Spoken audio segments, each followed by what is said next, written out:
তাহলে তোমার স্বামী নাম কি? রাম সীতা বনে যায় তার মস্তকে চিন্মালয় শিরোনাময় আমার স্বামী রয়েছে।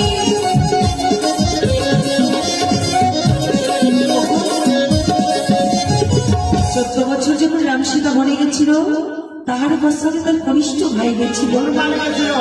আরে হনুমান নয়, তার সঙ্গে কি ছিল জানিস? তাহলে শোনো, তার সঙ্গে কি ছিল?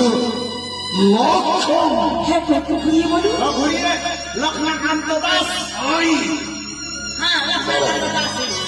তোমার স্বামীর নাম হচ্ছে, তোমার স্বামীর নাম হচ্ছে লক্ষিন্দর।